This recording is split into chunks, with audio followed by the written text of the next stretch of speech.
Farming program, Landward.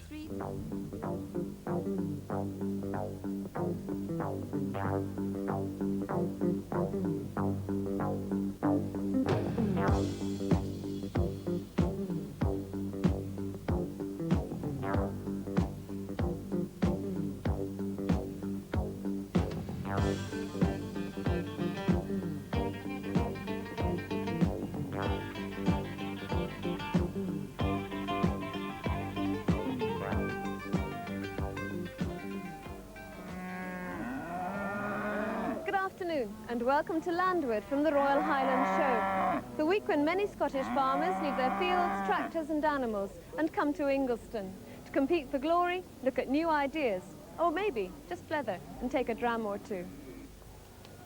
For the second year, the show opened on a Sunday, making it possible for more families to see Scottish farming's showpiece. But the turnstiles were busy every day, and the final attendance figure stood at a record-breaking 166,000, beating the previous record, which had stood for almost 40 years. But the show is more than just a spectacle. It's also big business, especially for the machinery firms, who, despite the gloom hanging over farming, had a far from disappointing show. And one garden machinery company reported sales worth over £20,000. Major announcements are often made at the show, including this year the shock news that the 3 Scottish agricultural colleges may be merged with the loss of 350 jobs. For many visitors, the livestock judging is the main attraction, and with over 3,000 sheep, horses, goats, cattle and pigs from all over Britain competing for Highland glory, there was certainly plenty to see. But in the beef section, whilst showing their cattle, often with a market value of thousands of pounds, the falling sales figures of the end product, beef over the butcher's counter, had some breeders wondering just what the future holds for the beef industry and those financially committed to it.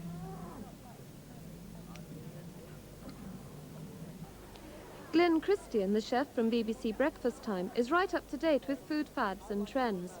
And he had some very definite words of warning for British beef producers, especially those who ignore the signals coming from their customers. They'd be very stupid indeed if they weren't aware that things are changing in the food world. Yes, they've got to change like all the other manufacturers, particularly in this country. I have to say that I think the British manufacturers of all kinds of produce are way behind the world in letting the customers know what they've got. And if you've got a fabulous product like Aberdeen Angus, it seems a great shame that the customer can't go in and say, recognise it, or say that's what I want and make certain they get it. But Scotland has made a particular effort to put a quality tag on its produce. Do you think its reputation is justified? Yes, probably in general. The movement towards quality marks in this country, in all of Britain, is very slow, and some of it is quite justifiably criticised. But it's better than nothing. We are seeing a change, and the whole thing is a partnership, you see. It's a partnership of producers understanding that they must produce not for themselves, but for the consumer. Then it's a partnership between the consumer and people like myself. I can let the consumers know that they're doing it. But basically, producers, whether it's beef or whether it's chicken or whether it's kiwi fruit in New Zealand, have got to understand that they're in business for the sake of the consumer and not themselves. And when they understand that, we'll all be a lot better off. People seem to be worrying about fat in meat and dairy products. I think, well, I know, in fact, by the people who have stopped me to talk to me here, there's a great deal of not only confusion, but of great fear of the future. Coming on top of the quality question, the question of diet is very worrying to producers. But again, they have to face it full on. The diet is changing in this country. I see here on this stand that there's illustrations of how to eat leaner meat, and that's the way to do it. If anyone is telling you that you should eat no eggs, you should eat no meat, you should eat no cream, it's nonsense. What you must do is look at what you're doing, eat a more balanced diet, and certainly take as much fat as you can out of things. But beef's there to be enjoyed. Enjoy it. Most of the people come to the show just for an entertaining day out. And one of the biggest attractions was a group called the Mid Wales Axe Racing Team, who displayed their skill with razor-sharp axes to race against each other, whilst showing the techniques used by lumberjacks worldwide. Okay then, axemen, are you ready? Go 1, 2, 3. Same sort of pattern, 2 blows on one side, 2 blows the other, and a slab of wood to fall off the thread of this block. That's provided there's no knots here, because we do hate knots, something terrible. Because you can't take a lot of time to put the axe right, but in fact you can spoil an axe in a very few seconds. Mike turned round on his second side, Morris getting well into his first side. Morris getting in well in, Mike doing a fine job on that log there. Where's the ice in that log over there, Mike? Turn to shake. Turn to shake. Go on, cheer him on, go on. A bit harder. That's it, very good. Well on, Murray. Well on, Mike. Finished. Axeman and Sawyer, are you ready? Go 1, 2, 3. As you can see, Mike, head of the ship, Sawyer to that. If one take Michael Ivor, ladies and gentlemen, chip in one more. Up him. That's it, Mike, go on, let him go. Turn him around. Go on, Mike. Let him have it. Go on. Cheer him on, ladies and gentlemen. Down, go on. Down him on this side. Go on, Mike. Through it. One more. On this side. Down on this side. Hey, how about that, ladies and gentlemen? Well done, Mike. Well done.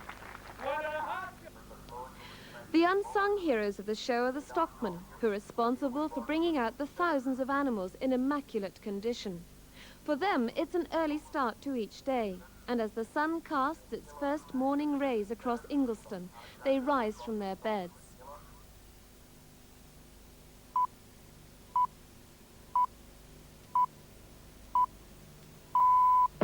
Radio 2. It's 5 o'clock. This is John Marsh at the news desk. Shiite militiamen in Beirut are on full alert to guard against a possible attempt to free the hostages on the hijacked American airliner. For the stockmen, the show day is the target they've been aiming at for several months. Less than half an hour in the judging ring and it's all over. Make or break, success or failure. So it's a crack of dawn start for them to make sure that when it does come their turn in the ring, the stock look their very best. There's plenty to do, and all the stockmen are out early, not only preparing their animals for competition, but also working together to muck out and tidy up the stock lines before the general public, most of whom are still in their beds at this time, arrive. There's a good-humoured, almost family atmosphere as the stock lines literally burst into life. And one stockman who's regularly in the thick of things at this and other shows is Ian Roberts from Perthshire. He was at this year's Highland showing cattle for Graham McDermott, who had a team of 6 animals. One of the first jobs is to exercise the cattle to get rid of any stiffness and to make sure they're supple and sprightly when they parade before the judge.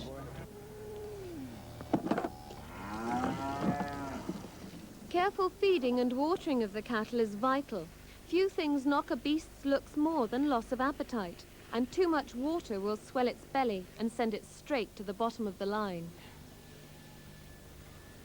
Come on, boys. Come on. You're a good boy. Here's your water this time. He's a good man. A change in the type of water from, say, a farm supply in the Highlands to Edinburgh's chlorinated special mixture can often upset an animal's stomach, and many of the stockmen carry their own secret remedies and magic potions, often smelling temptingly of whiskey, to put their cattle back on their feet. Ian never leaves his Perthshire home without a box of soil, taken from molehills on the farm, to feed to the cattle under his care if they're sick. Water, too, is an effective but short-term weapon to those who are determined to win at all costs. There's big money at stake at the major shows, and sadly it's not unknown for a bit of racehorse-style nobbling in the stock lines. A couple of buckets of water given to an animal at the dead of night on the eve of the show can quickly turn a potential champion into an also-ran. Fortunately, this doesn't happen very often, but there's still a fair bit of practical joking and larking about amongst the stockmen. Oh, it's good humour, mister.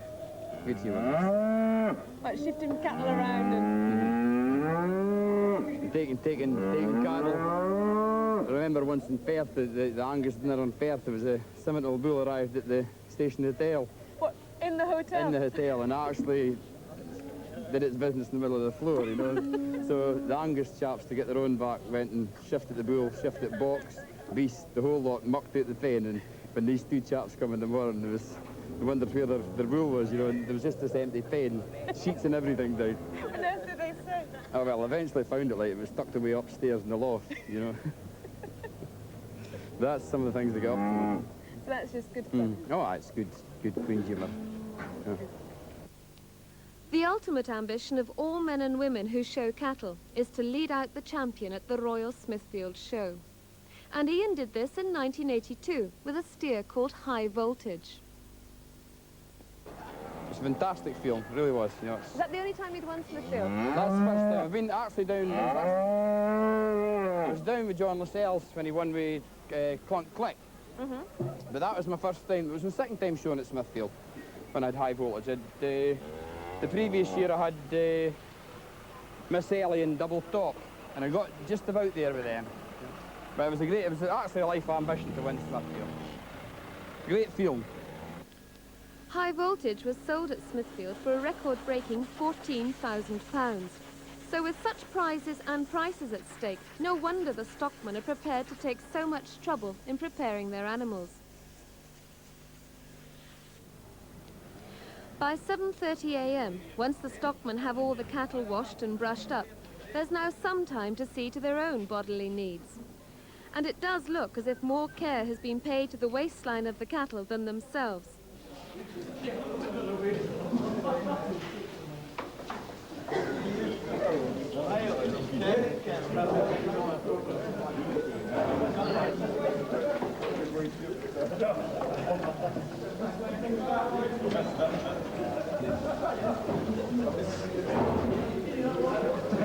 Probably cut myself this morning.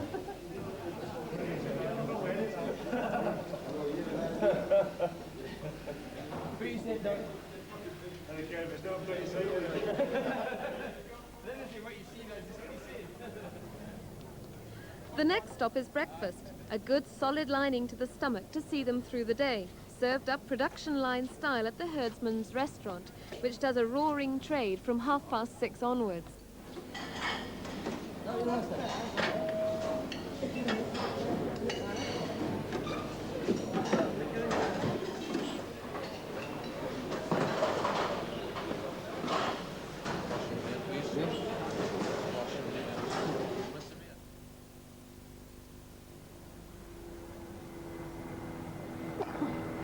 By late morning, the crowds have arrived and the show is in full swing. But the stockmen still have plenty of last-minute preparation to do on the animals they've already been working on for months. They shampoo, blow-dry, brush, comb, pamper and titivate them into sleek and shining beauties. If the bovine world had its own Dallas program, these puffed and powdered lovelies could easily be the stars.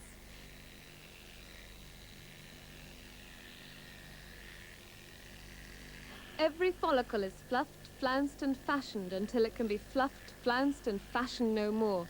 Even the tails get the treatment, and in some cases it looks as if some poor lady has had to sacrifice her last home perm to beautify a bullock's tail. Now the show team you've got here look like, well, dressed up poodles in comparison to the cattle that you normally see in the fields. How much work actually goes into getting them ready for something like this? Cattle that are going to Smithfield, there's actually a whole year's work in it, you know, dedications, 52 weeks a year, 7 days a week, you know. Doing what? Well, just getting them ready for a show, looking after their hair, feeding them properly, watching them don't get too fit.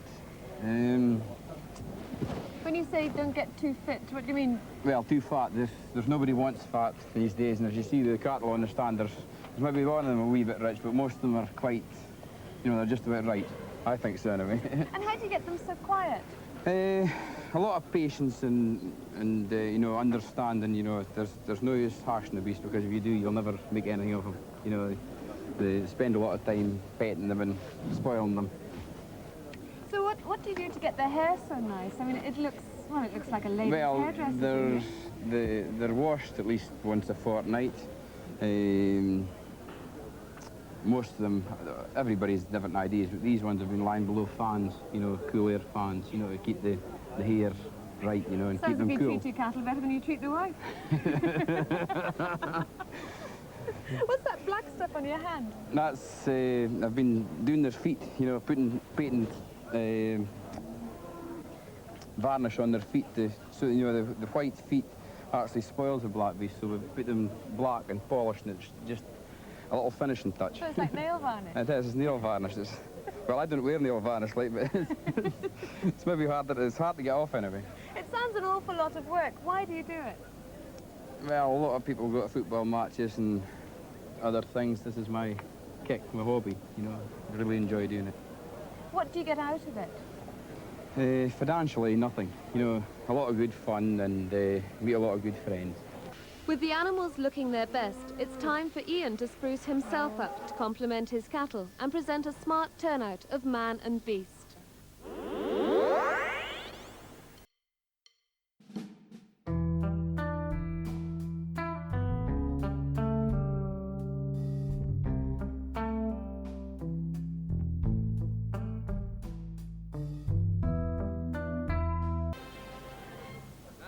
With only minutes to go, Ian's not quite sure which way to turn. His composure slips a little and the tension begins to show. Brian, come here. Had that ballock. Come on, you get and work on the... Come on, get the limbers and the last comb up. They're ready.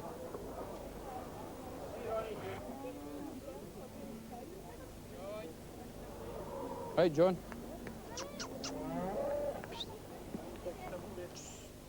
There's just no such thing as too much combing. A last lick and polish before entering the ring and coming under the sharp eye of the judge. John, get your head up a wee bit.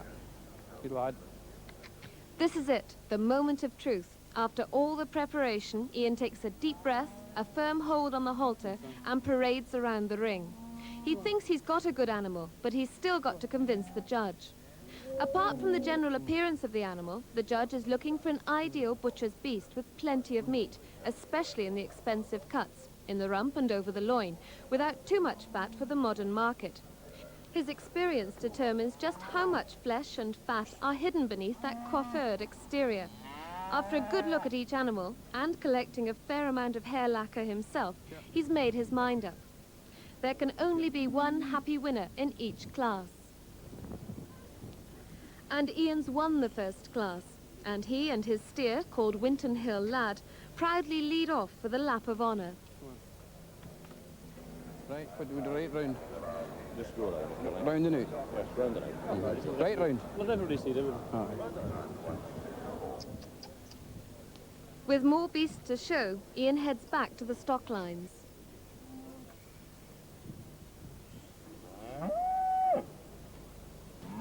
In the second class, he brings out Supermac, a steer which had already won at several shows this summer. He's pretty well fancied by onlookers, but past successes have nothing to do with showing cattle. All that counts is the judge's decision on the day, and Supermac's hopes of Highland glory are dashed. Their best efforts only brought fourth prize. The black steer, Winton Hall Lad, came out for the championship, but failed to be placed.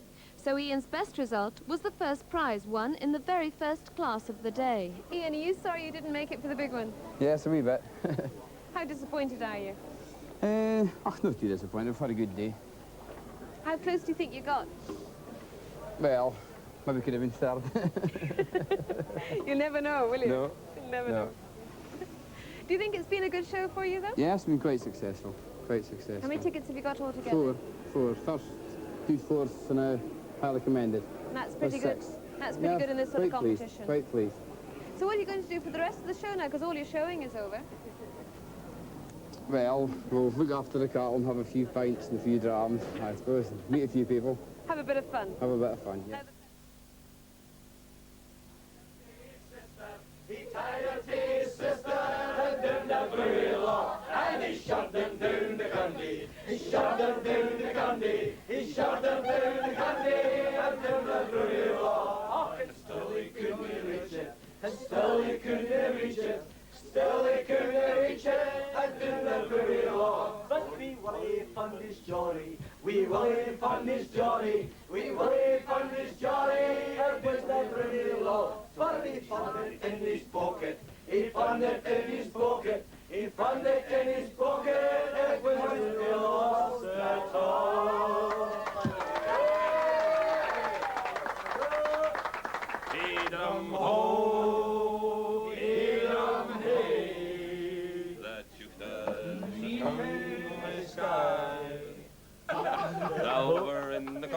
had 3 men for after tool. They were playing games for money in a snakes and ladder school. The 4th man was a southerner who'd come up from McMurray. He'd been a river gambler on the Ballahullish ferry. He-drum-ho, he-drum-hey, the shooter, the country sky. But the gambler drew his ski and do as fast as lightning speed. But he grabbed a screw top, he cracked him over the head. And then he gave him laldy with a salmon off the wall. And he finished off the business with his lucky grassfoot's claw. The fight was raging on all night till opening time next day. A break for soup and stovies off a coronation tree. It was getting kinda obvious that neither man would win. When came the shout that stopped it all, there's a bustin' coming in. He-drum-ho, he-drum-hey, the shooter, the country sky. They sing this song in Galashiels and up by Peterhead, away down o'er the border across the Rio Tweed, about what became of poetry, midnight and the gambling man. They opened up a gift shop selling fresh air in a can. He-drum-ho, he-drum-hey, the shooter, the country sky.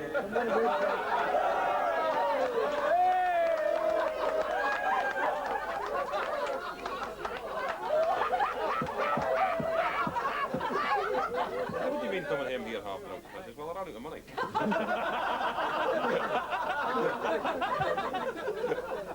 And there's more. I came home the other night there and the wife says the car's broken down. I says, what's wrong, mate? She says, I think they're watering the carburetor. I says, where is it? She says, it's in the River Clyde.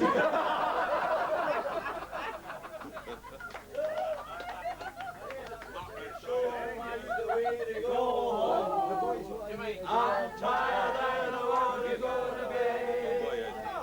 I had a little drink about an hour ago and it's gone right to my head. No matter where I roam, or land, on sea or toll, you will always hear me singing a song. Show me the way to go. The news headlines follow in 2 minutes after Michael Fish with the weather news for farmers.